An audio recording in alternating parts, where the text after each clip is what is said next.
If sport has ever got you through a bad week, made you feel part of something, or started a friendship, then this podcast is for you. Welcome to Across the Codes. I'm Karabelo. And I'm Bali. This is a space for sports lovers who care about more than just the scorelines. We're here for the passion, the friendships, the comfort, and the moments that sports brings into our lives. No matter the code, no matter the team, if you love sports, you're home.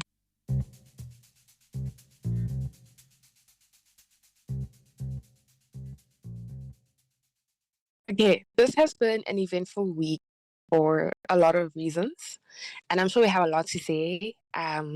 So before we get into everything that we have to say about this week, and all the things that happen, all the news that we have to share, I just want to find out how you are doing, but obviously you're going to explain it in sports terms.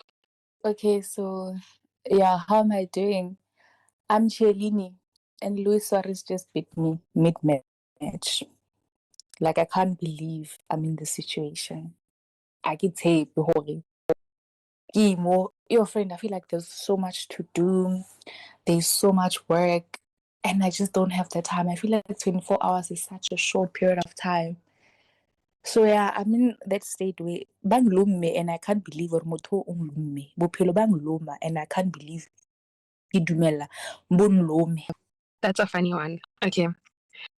How I'm feeling, you'll see, like, I think it was yesterday when I posted on my status, because I said earlier on, I think last week, that this year for me feels like such a big fixture. I don't know if I've said it on the podcast before, but like there's a lot of things happening, school, work, like there's a lot happening.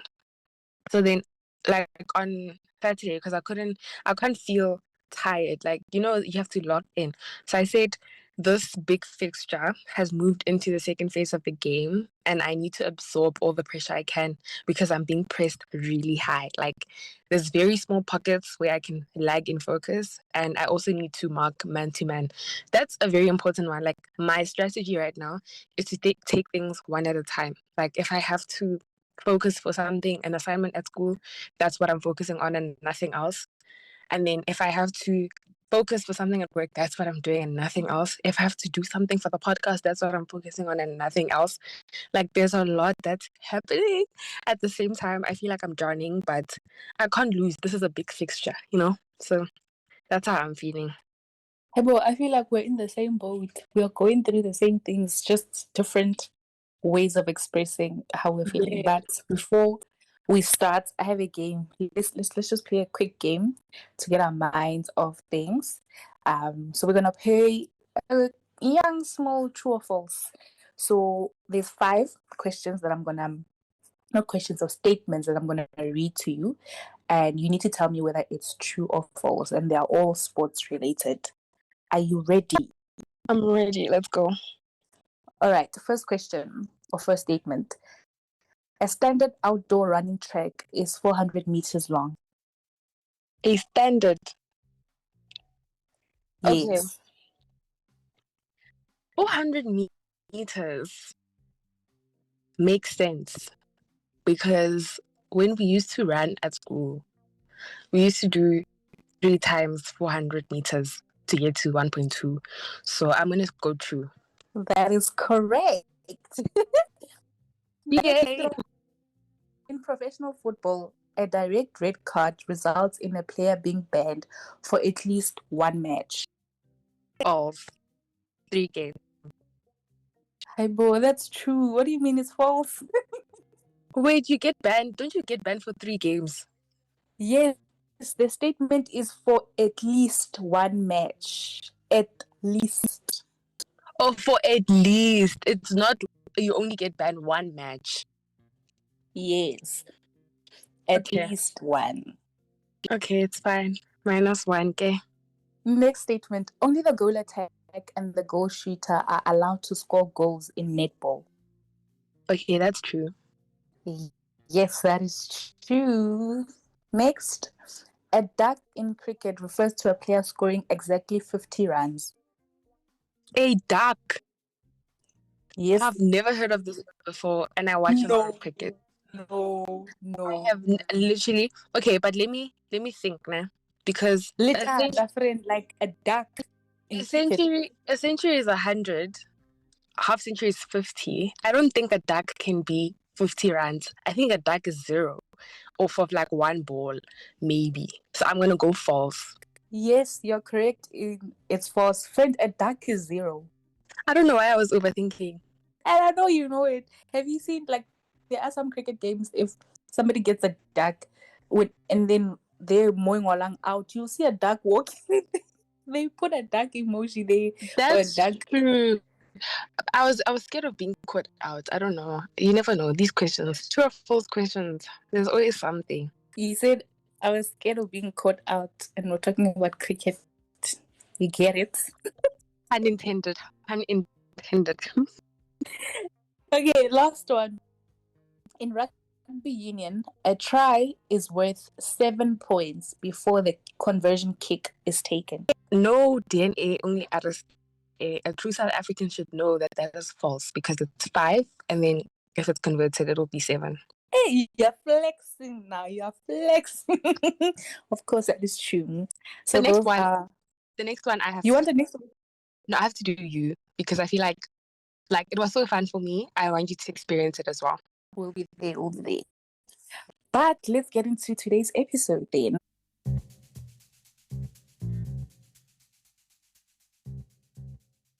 Let's go. So we have quite a lot of things to discuss, but top of the news, I think something that has been on everyone's probably not everyone, but we've been talking about this and this has come up this week, is news about super sports. I'm going to read a Business Insider article that I shared with you, just for everyone to get context of this issue, and then we're going to unpack like what we think it means, because I have also like comments on LinkedIn from other people and what they have to say about the situation. So I don't know if you know, but Canal Plus has taken control of SuperSport sports rights acquisitions. So they have moved the decision making from South Africa to its Paris headquarters after acquiring Multichoice for $3 billion. So this comes from, the way I said dollars, I don't mean it that way, but anyway, this comes from Multichoice being acquired. So this centralization aims to cut costs, but has also resulted in SuperSport losing control over selecting sports content for its African audience, impacting traditional offerings on DSTV. So I'm a bit scared. I don't know how you feel about this. I don't know. The first thing that came into mind was, oh my goodness, we're not going to see the PSL anymore. Oh my goodness, we are going to lose rights to check MTN 8 Nedbank Cup, because the first thing I thought about was our football, because SuperSport is the main broadcaster for all of our games. We can't trust the SABC to do that. I'm sorry for saying that, but we can't trust the SABC to show us all the games because they only show limited. So the first thing I was worried about was that we won't see that. And I think in the same article, they also mentioned that even the Winter Olympics, which were usually shown on SuperSport, weren't shown now after that acquisition happened. So it makes me wonder, how many sporting events are we going to lose? Like, what are we going to actually get access to? And streaming platforms are hard to find here in South Africa. But while overseas, it's fine. They have like ESPN, they have Prime, they have a lot of things they can use to watch. But us, on the other hand, we don't. I think at the moment, the only platform we have is Showmax. But Showmax only shows the Premier League and the PSL, if I'm not mistaken. So now it's a matter of, will the Showmax then take over the PSL and all the competitions affiliated? And then there's also CAF competitions. There's so many competitions to consider or think about. I'm anxious because I actually don't know, like, what will they show? What are they cutting off? What's going to happen? And it made me, I was actually shocked when I saw it. Like, was Multichoice in trouble that they had to sell their rights? Like, what was going on? I have so many questions and I have so many worries about this. I don't know. Kuningi. No, Kuningi for real, because I also don't know. Like, I can say, though, I think I'm very confident that the PSL won't be affected. I heard on TikTok someone also say that the PSL was the most watched sporting code, or like show series, whatever we want to call it, broadcast, I guess, on Super Sports. It remains like the most watched thing. there's some crazy stat that I think the Soweto Derby was the most watched in 2025, like even more than La Liga, the El Clasico, or I don't know, some big game, I just forgot. But basically that all South Africans are watching. We use SuperSport mainly to watch the PSL. So there's something there to say that we won't necessarily lose anything regarding the PSL. I know that there's also flagship shows that happen around the PSL, like the fan shows, the different celebrity shows that we have. I think those are probably in trouble. I hope not. But I guess we'll see. Like we'll see. I don't think this decision only affects us because DSTV is also available in our neighboring countries. I think it's there in Zambia. I don't know about Zimbabwe, but I know it's there in Zambia. There are African countries that actually have access to DSTV and to these sports channels. So I think at some point we would even see some of these African games on SuperSport as well. So, I really hope this means, and I know we're all just concerned about our football, but that is who we are as a nation. We are a footballing nation, and we want to watch our football. Like that's who we are. So I really hope we won't lose a lot of football. I just want them to come out and tell us what's the plan. Like, what are they going to do? What do you have to do? And I just hope football will still be easily accessible. They must not make these things of like going on streaming platforms because what is somebody from rural KZN, where are they going to get Wi-Fi to stream or whatever? So I hope they'll still be available on TV. And I don't know, like, this decision is because I think I also saw somebody say Dr. Koza must just do the right thing and give Showmax the rights or get a deal with Showmax because as it stands, we are all uncertain. We don't know where it's going. But I really hope we won't lose like anything, even like the major events, your AFCON, your WAFCON, Olympics, athletics, all of it. I hope we won't lose a lot. I just hope it just means that, well, but it means they will now decide what they show us, right? They will decide what gets aired and they're deciding all the way in Paris, but we are here. Interesting, but I don't know. We'll see where that takes us. But another thing, I think you shared the article with me. That article, it made me worried. I don't know what to think of it. About how most of our sporting federations or sporting offices here in South Africa are run by volunteers. I'm so confused. And if correct me if I'm wrong, they said only like your major positions, your CEO, your CFOs are held like by permanent people. Everybody else that works within the federation or within the sporting body is a volunteer. Yes, that's correct. So they said essentially like, because I also was like, I don't know, this sounds a little bit weird. Like, I don't know if I can trust it. I know the minister is saying it, but you always have to fact check these things. So before I read the actual like article itself, I just went to check, which of these sporting codes in the country have like actual websites that show us the people that work there. How are the websites looking and how do they function? Do they actually have like proper function? So obviously Safa, rugby and cricket, we know those are fine. Those are catered for. So then I went to check Athletics South Africa. So also there, when you go down to he also mentioned, the minister mentioned the idea of them not even having offices. So I was checking on their website, do they have an office? So I know Athletics South Africa is in Houghton in Joburg, so that's fine. But also they have, so when you go down to their team, you can see only like about 6 people. You can see their president, like you said, and then you can see like people that are important, the CEO, the directors, and everybody. But then underneath that, you kind of don't get a structure of how that works and like who's responsible for what. It doesn't have to be on the website for it to exist, I know, but obviously we're expecting some kind of, like, you're expecting to see that there is bodies underneath these people, and you want to sort of understand who is in charge of these certain bodies under these people, and we're not getting a sense of that there. I also checked, so I didn't think Basketball South Africa had a like a website. I don't know.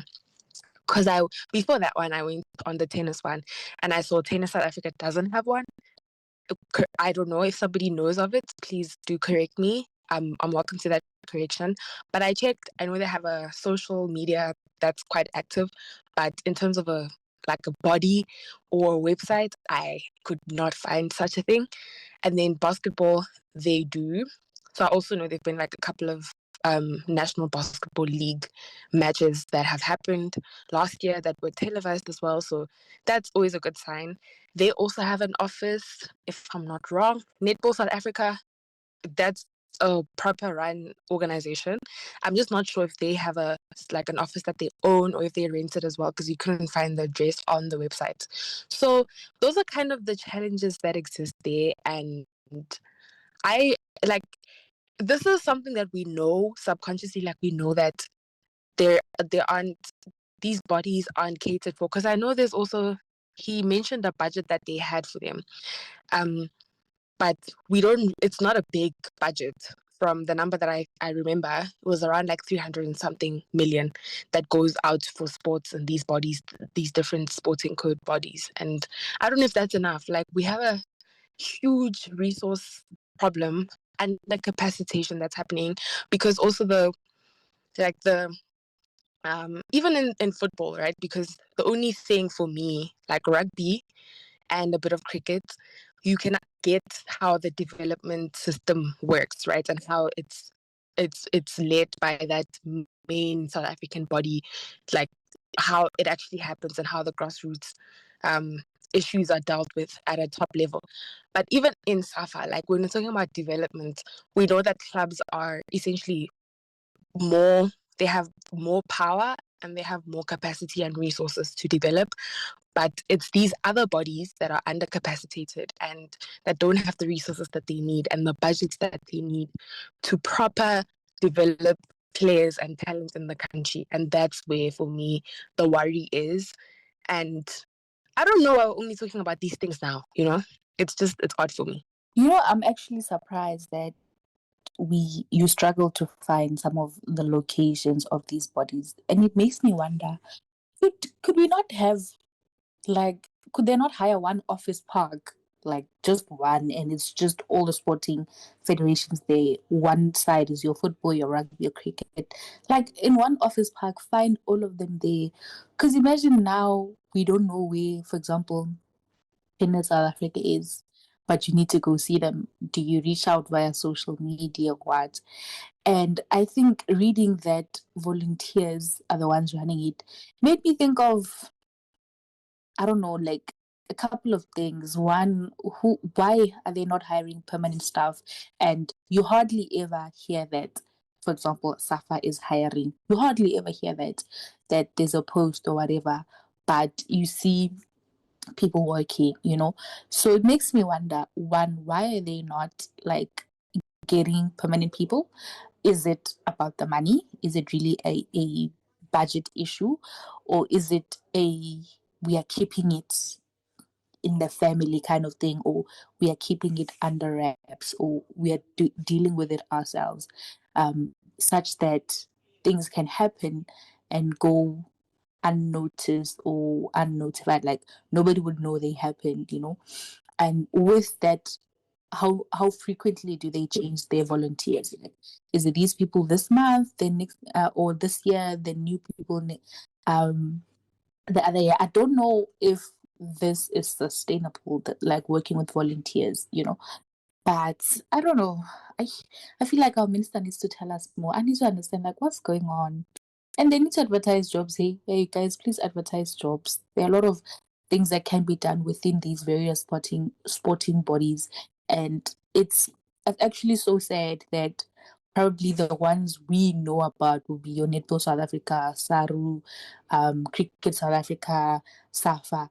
Hardly anything you hear about, say, the athletics one, the tennis one. I didn't even know there's a tennis one, the basketball one, So I think our minister needs to tell us more. We need to know exactly what is going on within these bodies. Yes, but I also have a question, because you mentioned such great points there. Is it really a budget issue, or because we're not seeing all of these posts that we know that they need certain things. We can see like the way that they show up. We can tell that a lot of hands are needed to do the work that needs to get done in these different, bodies that exist. Do you think that sports positions and working in sports in this country is gate kept? 100%. 100%. I believe it is.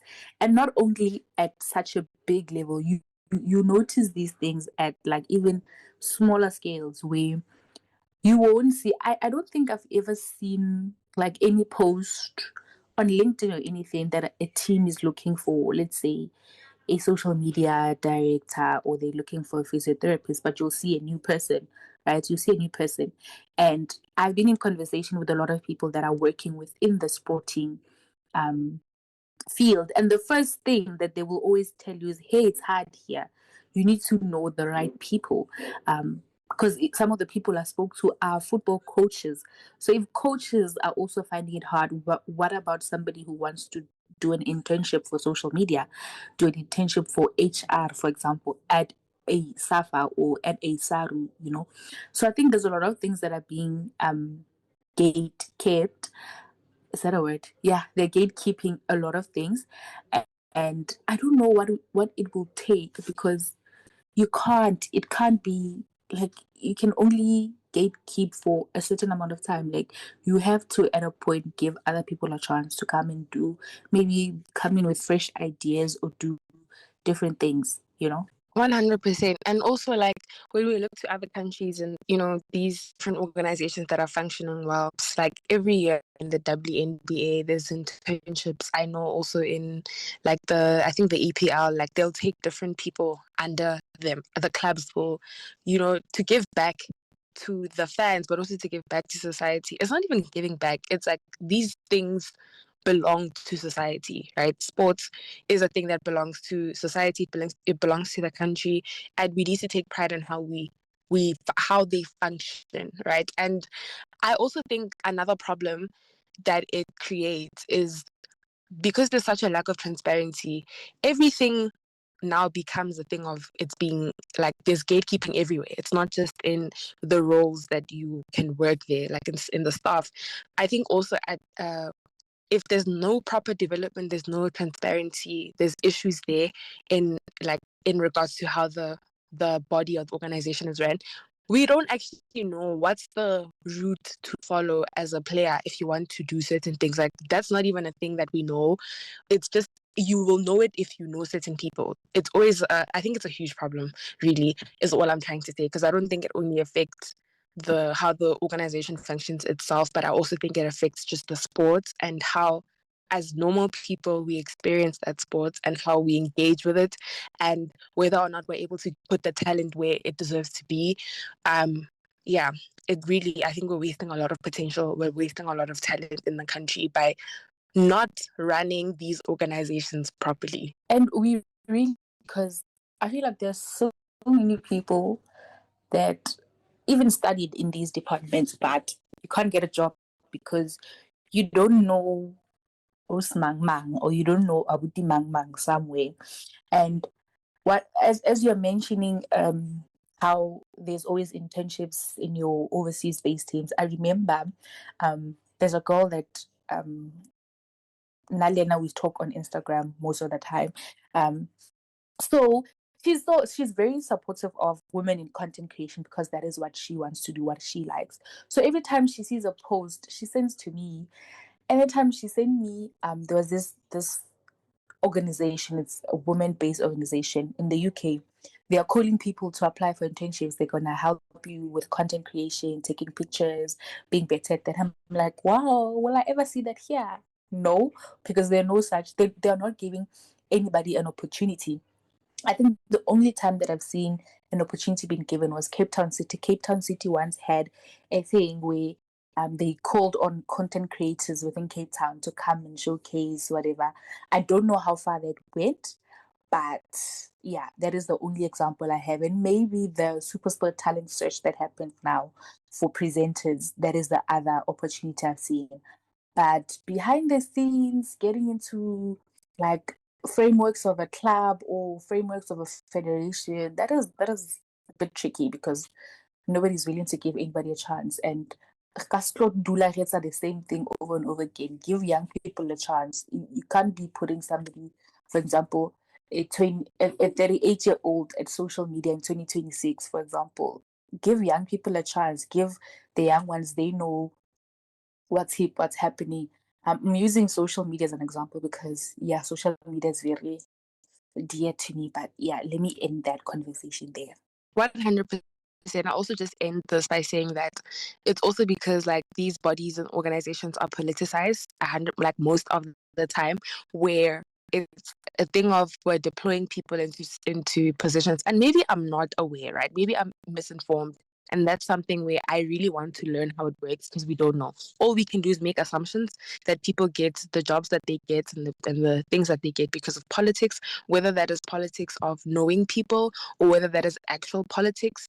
Like, how the country is governed and ran is an answer that I don't have at the moment. But I think also there's that element to it. I know obviously the SAFA situation, we know that's highly politicized. I wonder how many organizations run in the same way. And yeah, we need to stay on top of these things and really ask the questions. I love how Liam Williams was asking questions in Parliament, recently, like a few months ago, especially to the sports bodies. And we need to have more of that. We need to have more people accounting for what they do, especially because it's important to the youth. It's important for development. It's important for like making sure that we nurture the talent that we have in the country. So we should definitely keep asking the questions. And I like that Gayton McKenzie, as minister, is asking the right questions, and he's also trying to get at the right problems. I wish him all the best, and I hope we can solve these problems sooner rather than later.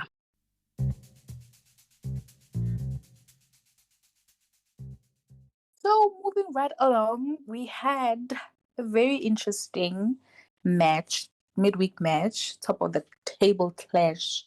It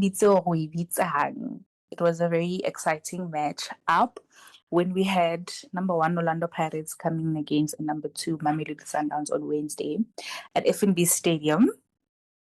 I'll start off by saying I had different views about the match. Like, going in, the confidence I had was so high. I was on the highest of high.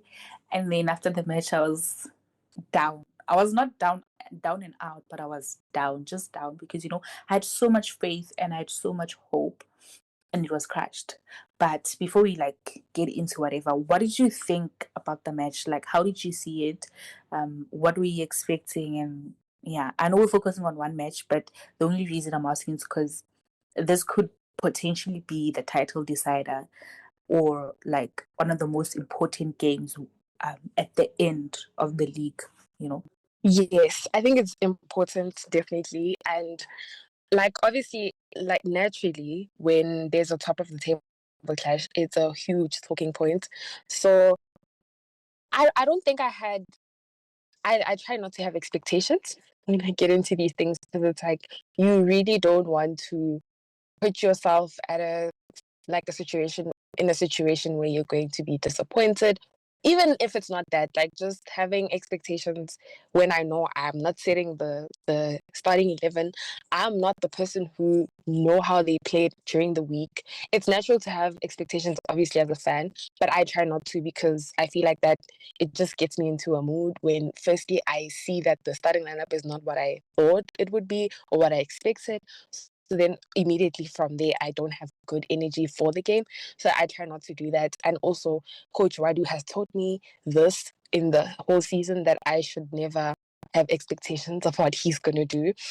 So that was my expectation. I really didn't know what Coach Wadu was going to do. He didn't really change much in that game. Okay, I say that, but we know that he changes things a lot, regardless of whether it's a game against Sundowns or it's a game when he's just going to play whoever he wants to play. And I don't think that's a bad thing, right? But I do think that in this game, and this is now me talking about how I experienced the game, I thought that there were two players, and I won't single them out because that's not necessary, but I think there were two players in the game for me who were ineffective, and they were kept until the last minute. I don't understand how that works. I don't understand why we do that. maybe I'm wrong in my analysis of who was ineffective, but I felt that there were like quite ineffective people who were kept for long. And then I also felt that the substitutions to an extent didn't make sense, right? And I felt that it was an open game in the middle, and you kind of needed people that knew how to. Makaula was great, right? And he knew how to anchor that middle, but I also felt like we needed people to direct traffic properly. Tito was also doing a good job there in the middle, in terms of finding and being creative in terms of chances, Mufugeng as well. But I just felt that we could have been making more decisive decisions during the game that could have probably helped us when we came back, because they scored obviously, and then when we came back with that one, I felt that maybe things were going to change, but we didn't do what we needed to do. And I understand not capitalizing on chances. That happens. It's like a game of football. There's never been one game of football that I watch where everybody takes their chances. So for me, that's not. It is something that you raise if you feel like there's too many chances that were missed. And I feel like in that game, there were a couple of chances, like maybe 3 or 4, that could have been buried, but they were not from Pirates' side. But on that point as well, kudos to Sundowns. I think they played very clinically. Obviously, the coach went in there with a starting lineup that knows how to handle such a game, which is something also that I feel like they outclassed Pirates at, is really having personnel in there that really has done this. They've done this fixture before, even though we got those 2 goals from a player that really, we can't really say he knows how to handle the game, but I feel like the players surrounding him knew how to handle the game, and he was very clinical with his chances, got those 2 goals, a brace in a game like that, very beautiful. So yeah, I think my overall analysis is that I wasn't expecting that starting lineup. Not everyone. I think it's fine. Like I'm used to Coach Wadu's tactics now. Like you really never know, and I'm used to it. I'm fine with it. But I felt like there definitely were chances and opportunities for us to be effective with how we managed the game, and those opportunities for me were not taken. And even though we didn't capitalize on the chances, I still feel like it. I feel like in this kind of game, it was more of a coaching decision that could have changed the game more than players doing more or playing more. So that's how I feel. I don't know how you feel. The game was painful to watch. It was painful. It was really painful because I had so much faith going in, because we were having an amazing run, guys. We haven't lost in a lot of months. This is actually our first loss in months, which is why I feel like so many people are outraged. They're mad. Like, let's calm down, because it's the first loss, right, in the league in a long time. But I was disappointed with so many players. I hear you don't want to single player. Like, I feel like there's a player I want to single out because I was disappointed, but I am gonna keep quiet. I was disappointed with some of our players, our senior players, the leadership that they displayed on the pitch. And I think this game is showing. It's sort of showing us how far we are from other clubs, or how far we are from what we want, or how far we are from where we were.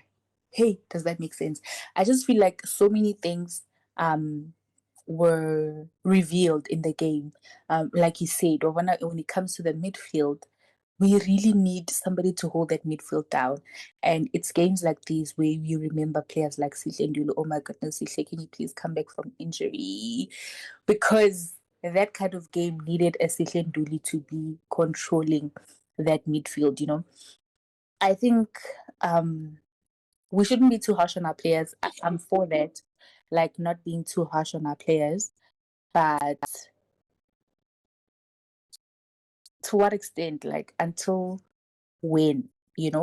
I feel like, again, this is a big game. We need to show up. We need to switch on, because I feel like in between the first and the second goal, we could have prevented the second goal easily, but it came through. There's nothing you can do.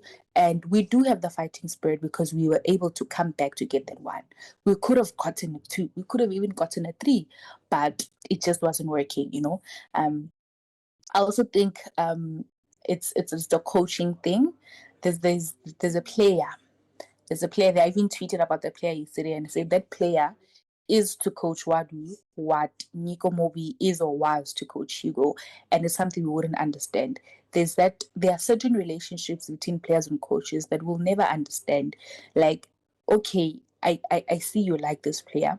I don't see what this player is doing for the team, and we are giving this player chances week in, week out, but we're not seeing what you're seeing. So I feel like the situation with that player and the coach, it's something we won't understand. We just have to accept that it is what it is. We have to come to terms with it and understand that this is what's going to happen. Other than that, I'm not. Remember, I said I was down, but not down and out. I was down because we lost 3 points. Like they are covering the gap, but as one of my friends said, we don't have to beat Sundowns to win the league. So yeah, that is why I'm not down and out. We don't have to beat them to win the league. I feel like this year the league will, if the league will be won in those small games. Those games that we couldn't win. Like we couldn't beat your Chipas, your Magesis, the ones that we used to play, like your 1-1 draw or 0-0 draw. Those are the games that are gonna decide this league for us, not the big games as we are thinking. No. I agree, but to an extent, because I feel like that saying, right? I was having a debate with someone on this. Like, do you have to beat a Sundowns to win the league? Does a Sundowns have to beat a Pirates to win the league? And for me, I think that the mentality on the other side is different, right? So we say that we don't have to win a Sundowns game to win the league, which is fine because it makes sense. Like those are just 6 points, right? Like you can win the league without 6 points. That's fine. But I think in terms of, and this has been said a lot, every time Pirates play Sundowns, people say you can tell the difference between like a championship team and like a team that's just a challenger, which currently Pirates is.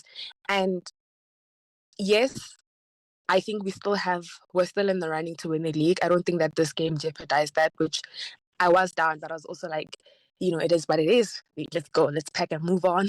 But I think the way that Sundowns approaches the game and the way that Sundowns approaches also just how they handle themselves in the second half of the league is so different. Even with, we're going to get into the Nedbank Cup now, but also with that game against CS Galaxy, you can see that their focus is completely on the league as well as on CAF, right? So people like that, in the second half of the season, I mean, they are not going to lag. They're going to close that gap. And it's probably going to come down to us holding our nerve and being able to win all the games that we have left and not relying on them to drop points, in the season. Or like it's going to come down to a goal difference situation. So I think if you win a game against Sundowns, yes, it doesn't guarantee that you win the league, but it puts you in a position where you don't have to win all the remaining games, right? And that's a very important psychological thing, because now it's like we have to do the best we can to at least win like 90% of the games that we have, if not 95% of the games that we have left, because we know that we're playing against we are up against a team that's not going to lose games in the second half of the season. That's not how they operate. That's not how they've been operating. And also their mentality again is different. Yes, like I don't necessarily think it's a superior thing or a superior logic to sacrifice domestic tournaments just so you can win the league and also win the CAF Champions League. I don't think you're better than anyone by thinking that, but it's something that they've done. It's a pattern that we know they do, and it works for them season in, season out. So I am a little stressed because we couldn't win this game, so now we're under so much pressure. We have to win the games. So I think for me it's in that conversation where I feel like this game is very important and we should have treated it. And we did want to win that game. I don't think that Coach Wadu or the boys went into that game not wanting to win it. But I think it's just that mental switch of like, I have to kill this game so that the rest of the things I need to kill in the remaining half of the season is a bit easier. I don't know. Someone said the documentary after the Sundowns game is going to be fire, which I get. But I think what I meant with like the smaller Nyana games, if you check historically, those were the games we would struggle in. those are the teams we would struggle beating most of the time. Ghana Sundowns they've always been beating us, so that was the thing. But historically, we would struggle more against like your Chipas, your Skukunes. Well, Skukune took how many? I think they took 4 points from us. Even Sundowns, they took 4 points from us. Those are the teams we struggle with. But the others that we would struggle also with, we're not struggling as much this season, you know. So I feel like those little changes or those little improvements are gonna count in the long run, which is why I also like understand the statement that you don't necessarily need to beat Sundowns to win the league, you know, because you also never know what's gonna happen in their cases. Like you never know which kind of Sundowns will show up. I can now they're saying, but now they are struggling, so you'll never know if a struggling one will pitch up against ATS Galaxy, for example, and then bubble. So I don't know, and I don't know if this thing of theirs of saying, oh no, we are focusing on the league and the Champions League is sustainable. Guys, I feel like as a football team, if you're playing competitions, you should strive to win all the competitions you're playing in. It doesn't make sense that you play 5 competitions and your success is 1 out of 5. Does that make sense? Like that does not make sense. It doesn't show any level of ambition. Well, that's my opinion. If I'm playing 5 games, I want to win all 5. Like if I reach at least 3 of the finals, I'm like, okay, I tried, but I want to win all of them. I don't like choose what to focus on or anything. And I think maybe part of the reason they're focusing on the 2 is to save the coach's job, but I don't know. Moving on to the other one. This weekend was horrible. I've never had such a horrible sporting weekend. I couldn't even breathe. But like I was after yesterday's match, I didn't know what to say. I had no words. First of all, I did not know the Orlando Pirates had pitched up yesterday. And again, said player that I said the relationship with the coach, we won't understand was there the whole game. And I was like, what is going on? And again, senior players disappointed me. Senior players were disappointing. I don't know. How did you feel about us crashing out of the Nedbank Cup? Not just us, even Mamelodi Sundowns crashing out of the Nedbank Cup. First of all, I want to say I know that this is going to, make it's going to hurt, especially to Orlando Pirates supporters. But I want to say a huge congratulations to Castric Stars. Like for me, not even to sound cheesy or anything, but I feel like if you are a team that's in their position, you're not playing in the PSL, you're playing like in a lower division and all of that, you really want to win against your Pirates, you want to win against your Sundowns, you want to win against your Kaiser Chiefs. I think that they have it in them to go all the way. And if anything, they must do me this one favor. If they're going to beat us and like we come out crashing off the Nedbank Cup, they must go all the way and win it. I felt, okay, the post-match interview with the coach was funny. I think it's coach, what's his surname? Okay, I'm forgetting it, but the Castro coach, he has a very popular surname. And one of his sons actually plays in the team. So it was a very beautiful art for me to watch. Like, yes, I wanted us to win, but at the back of my head, I'm like, if you let this team take you to extra time, you let this team take you to penalties, at the end of the day, now I don't care. Like you let it happen. You're seeing it happening and you're letting it happen. Sorry. So I feel like, congratulations and everything aside, I feel like and somebody said this, when these games are lined up against each other, people are saying we're going to play, or obviously going to play Sundowns, then we're going to play the Nedbank Cup clash before we play Kaiser Chiefs. I really feel like it's that, where even the losses that we had, for me, I attribute them to us having a bad week, and it happens. No, that's not data that you can use to inform your next decisions and your next actions, right?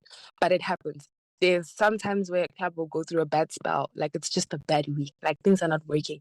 We had so many chances. I think we had about like 17 or 27 shots, and we only had about seven on target, right? So we are taking shots. We are trying.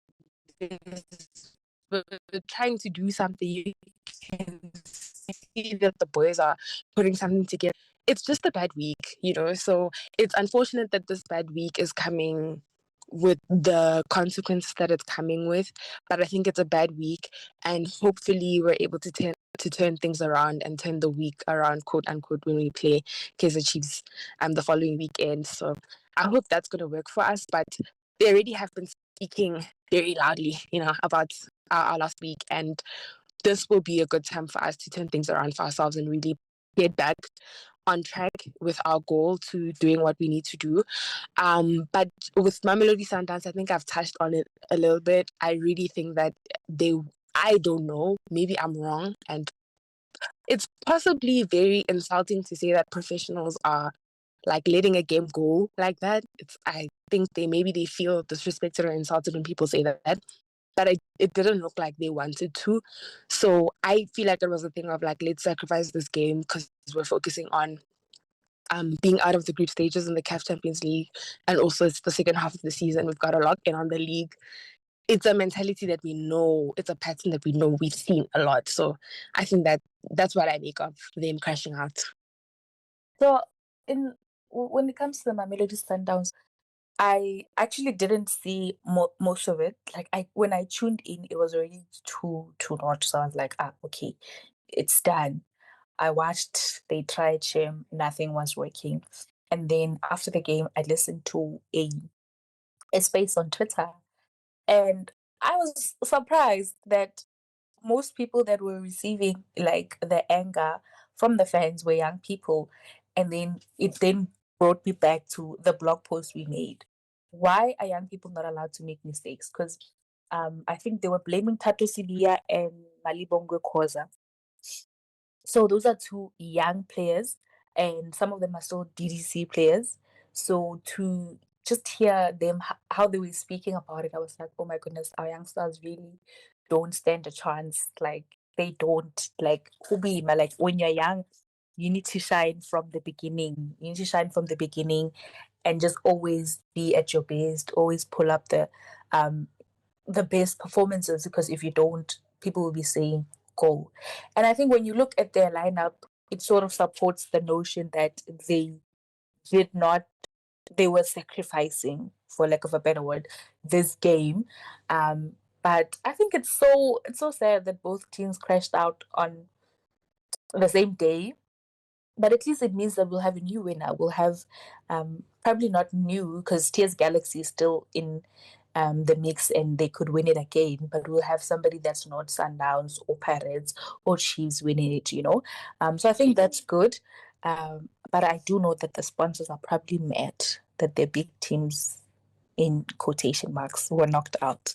No, I said the same thing. I was like, yo, this is such a bad year for Nedbank. Shame. I hope something happens. They're able to pull a miracle, pull the crowds. But we'll see. I also think what you said about the players, the young players, speaking also to your blog, is really important, because for me, it's also how that young player is being set up. Not set up as in like how, like what we think is like malicious intent in terms of how they get to be chosen into the team and how like that whole situation happens. But in terms of like what is the environment and what is the context in which you are being put up to shine, right? And in a game like that, where when we looked at it, we all thought, okay, they're sacrificing this game. And then they have players that are young being put in a game like that, as opposed to them being put in a game where it's a little more important, a little more supported. There's a little more intention shown from the coaching staff in terms of them wanting to win is different as well. So I also think, as much as the fans are also saying, blaming the young players, we should also turn the conversation around to the coaching staff to say, if you're going to play a young player, make sure that the environment is right in terms of how you're putting them in and what you expect from them and the context of that game and how you're supporting them as well. So yeah, that's just my 2 cents on that, because these are not bad players. We've seen it with Pirates and how the Coca Melons, as we affectionately call them, how they've blossomed and bloomed. It's because they have the right support right? In every game, even if you can make mistakes, because they do make mistakes. They're supposed to make mistakes. You only learn from mistakes. So even if that's the case, I feel like how the coach sets up your shining moments on the stage, how they put you on the stage really matters. And we need to take a leaf from Pirates book. And I'm not just saying that because I support Pirates. I'm saying that because there's a lot of brilliant talent from young people across the league. It just keeps getting put into situations like this. I agree with you 100% because I had a conversation with my friend yesterday, and the question I posed is, if Malibongwe Khoza, for example, and your Tatu Sivia, they're facing this or they are struggling maybe in the setup, what happens to a Khomolemo Kekana when he's supposed to go there, you know? So I think like most of our teams here need to have systems in place that integrate and support these youngsters well. And I'll forever use Coach Jose as an example. The way he integrated Rele into the first team will always be the greatest, the most beautiful thing that I've seen. Like, he was patient with it. He gave him like small cameos here and there. Like, he took his time. And then when he was ready, he was like, yeah, it's your time now. And it just worked, you know? So same for Mbogazi, same for dancing. I feel like, yes, our team, not just because we support it, but it gives us such a beautiful example or framework of how youngsters can be integrated slowly into a first team environment. But yeah. Okay. So because all of these things have been happening at the backdrop of a very big game, a big weekend that's coming along, I want to put us on the spot, mostly you, but I want to put us on the spot to say, like, what do you think is going to happen in the derby? And I know we shouldn't be doing this because the minute you say something is the minute you jinx it. But I just want to see where your head is at. What do you think is going to happen? How do you think we're going to, like, what's the lineup going to look like? We know that we can't really predict one. We've seen that. But what do you think is going to happen? Also from Kaizer Chiefs side, like how do you feel? Not you putting me on the spot. Well, one thing I won't say one thing. I won't give a prediction, anything. The derby is not about form. It's not about who is playing well. It's not about who is playing good at the time. It's anyone's game. It's such a big game that even the most on-form team can lose. So anything can happen. It's literally anyone's game. Whoever decides to show up on their day will show up. In terms of our lineup, I don't think much will change. I think we'll probably still keep the same core players. We'll keep Apollos. We'll start with Apollos. We'll start with Rele. We'll start with Tito. We might start with Butuma.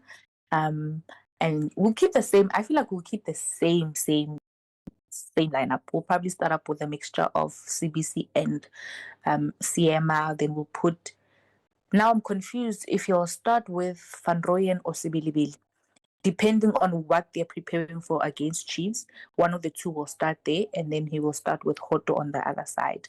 In the middle, I don't know where Talente is. I'd love a Makaula and Talente midfield, but I don't know where he is. I don't know if he's injured or what, but he'll probably still keep the same Makaula and Masindi combo.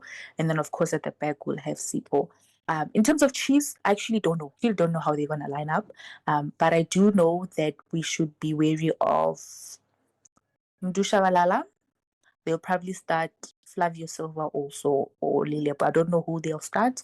They'll probably also play Elebhang Mabue. They'll play Special Ndlovu in midfield. They'll probably play Emonyani and Damako, or they'll play Solomons. We'll see. I actually don't know who their strongest lineup is, and this is mainly because I don't watch a lot of their games to know for sure who will start. But I do know that probably Mdusha Balala will start, and Kemang. That's this one. Lilepo or Silva. So those are the three that I'm like, okay. We'll see. We'll see what you have for us. Okay, and then who do you have coming from the bench for Mbutuma? Because this is something that bothers me. I don't know if it's too premature. We obviously want De Jong to get a goal, to get his first goal in black and white. But I don't know if I want Mahopa there, or if I really want to stick with De Jong. What's your take? Because I definitely stand Butuma, just putting that out there. I want Makgopa. Actually, Makgopa could start. I feel like the derby is Makgopa's kind of games, no? But also with him, I don't know if he's fit or what. But friend De Jong has a goal. He scored in the previous Nedbank Cup. Well, he doesn't have a league goal yet. He scored in the Nedbank. It was a penalty. It's still a goal. Like, now counted. But I think in the same spirit, I'd also want him to get a goal. So I'd give him a chance. But also, yes, the derby is a different kind of game. There's a lot of pressure that comes with it. There's a sold out 92,000 seater stadium. It's probably the first time you are playing this kind of match, and there's a lot of history between the two teams. So I don't know if he'll withstand that pressure. But he's a very he's a very talented and he's a professional player. So I don't think he'll crack under the pressure. So I'll say De Jong will come off the bench for Mbutuma if Mbutuma starts. But if Makgopa starts, Mbutuma will come on for Makgopa. Okay, I agree with like most of the things you've said in terms of like the lineup and also how teams are gonna come on. I just want to say, we shouldn't try any new tricks. We should just play, like, especially at the back, on that right side. I feel like sometimes we try to be too innovative for no reason. Like, why are we doing that? I understand, like what the coach is trying to do as well. Like, bringing Sibilibele back into the lineup after his injury, and I get it. And this is not about Sibilibele specifically. I'm just saying that I think when you go into a game like this, you don't want to do tricks, you just want to keep it simple and keep the basics, keep the main thing, and lock in, and hopefully we come out of it with a win. I don't see a clear winner from this game though. I feel like it's going to be one of those, I'm going to put myself under this pressure and say this. I feel like it's going to be one of those derbies where we're just going to watch for the fun of it. I don't think there's going to be an outright winner. I would love us to win. Obviously, we want to win. And Kaizer Chiefs also has a lot to gain from winning this game. But I don't think, from what I'm seeing right now, I don't think there's going to be a clear winner. And what's how wrong? A draw is very much possible. You're not wrong. And like any result is possible in a derby. Can be a win, can be a lose, can be a draw from either side, But I just hope that both teams will show up and actually give us a nice game of football to watch. Like, it was so boring, So sold out stadium, it's on a Saturday. Like the whole of South Africa will be bored and watching you guys. So I hope they really give us a show. And yeah, I can't wait. Now I'm not gonna give any prediction because it will come back to haunt me. I said we are winning the Nedbank Cup and it's haunting me now. So I'm not doing that anymore. Those prediction things, I'm not doing them. No, but the people should let us know. I think they should let us know what they think is gonna happen. Put your head on the chopping block and actually say something. Don't be like Arawola. Be like me, okay? Say your predictions. But I think we've covered most of the things that have happened this week, and we've covered a lot of, topics of conversation that's very important in the coming week as well. So yeah, I think with that, thank you all for listening and for staying with the gang. We've got a lot more things coming as well. We did a research-based episode in the last episode that we did. I hope that you enjoyed that. We hope that you really loved that. There was a lot of love and a lot of thought, as you could have told, that went into that. So we hope that you enjoy those and that you're able to engage with us and have more conversations with us. Let us know what you think. We really love that. Also, correct us. There's so many times where like we'll post something or whatever the case is, and you guys come back to say this is wrong. I love that. I love that we're on it with our stats, on it with our knowledge of the sports that we love. So I really am so encouraged by the community that we have. Let's keep building it and keep listening to it. Keep listening to us. Thank you so much.